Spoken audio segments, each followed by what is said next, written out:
It was a quiet evening, and my curiosity had led me to explore the enigmatic world of Craigslist. Scrolling through the listings, one particular ad caught my attention. Vintage radio, a scary blast from the past. The photo showed an antique radio, its wooden cabinet adorned with intricate carvings, and I couldn't resist the allure of bringing a piece of history into my home. With a sense of excitement, I reached out to the seller, whose username was simply Retro Enthusiast. He responded promptly and suggested we meet at his house to take a look at the radio. As someone who appreciated the nostalgia of vintage electronics, I agreed. The appointed evening arrived, and I set out to Retro Enthusiast's address. The neighborhood was quiet, and the dimming sunlight added a spooky touch to the surroundings. His house was an old, slightly dilapidated structure that seemed to be straight out of another era. As I approached the front door, I couldn't help but notice the fading paint and the faint smell of decay in the air. I rang the doorbell, and a tall man with a disheveled appearance opened the door. He introduced himself as Phil and welcomed me inside, gesturing towards a dimly lit room. The room was cluttered with all sorts of vintage memorabilia, including radios, televisions, and antique clocks. In the center stood the radio I had seen in the ad, a beautiful relic of the past. I marveled at its craftsmanship and the sense of history it exuded.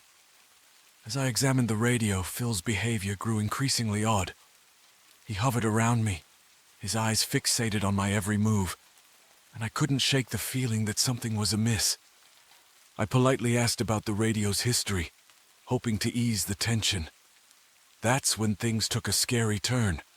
Phil's demeanor shifted, and he abruptly blocked the exit, refusing to let me leave. Panic welled up inside me as I realized that I was trapped in this eerie house with a stranger who had grown increasingly unpredictable. I attempted to reason with Phil, but his responses became more erratic, and he seemed to be growing increasingly agitated. Just when I thought the situation couldn't get any scarier, a loud noise echoed from a darkened hallway, a creaking floorboard, as if someone was approaching. With my heart pounding, I seized the opportunity to make a run for it. I pushed past Phil and raced toward the front door. As I reached the threshold, a shadowy figure emerged from the hallway, moving with an eerie and deliberate purpose. Without looking back, I burst out of the house into the chilling night air. Adrenaline surged through my veins as I sprinted down the dimly lit street, my breath visible in the cold air. The sound of footsteps behind me only fueled my determination to escape. I managed to flag down a passing car and pleaded with the driver to call the police. As I recounted the scary encounter at the house, I couldn't help but wonder what had driven Phil to such disturbing behavior. To this day, I can't shake the feeling of dread that washed over me in that house, and I'm left with a chilling reminder that not everything found on Craigslist is as it seems. I had been searching for a new bicycle, and a promising listing on Craigslist caught my eye. The seller, Max, claimed to have a high-end mountain bike in excellent condition, and the price was significantly lower than market value. Max insisted on meeting in a secluded park on the outskirts of town. As I drove to the meeting spot, my anticipation mixed with a growing sense of unease. The park was quiet and remote, with tall trees casting long shadows over the empty parking lot. I arrived a few minutes early and parked my car, scanning the area for any sign of Max. Just as I was about to second-guess my decision to meet in such an isolated place, a man emerged from the trees pushing a bike. He introduced himself as Max, and I couldn't help but notice how he seemed slightly on edge. He glanced around nervously as we exchanged pleasantries, and I inspected the bike. It looked even better in person, practically brand new. I asked Max why he was selling such a high-quality bike for a fraction of its worth, and he hesitated before offering a vague explanation about needing quick cash. My suspicions grew, but the allure of the deal kept me engaged.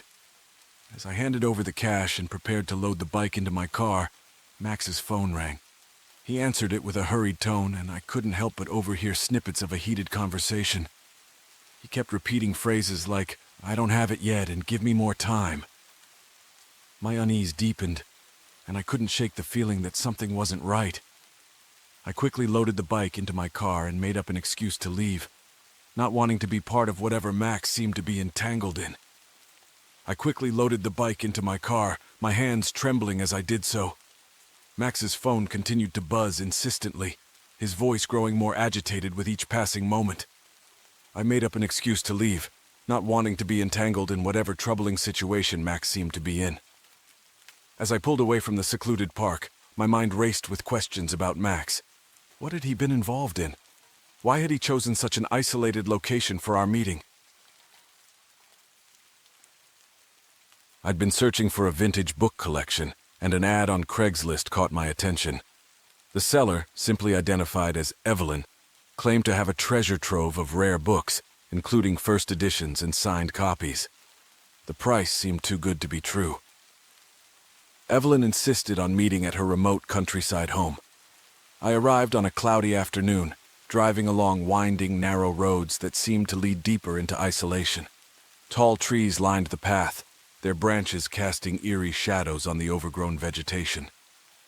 Finally, I reached a dilapidated mansion, its once grand facade now marred by peeling paint and cracked windows.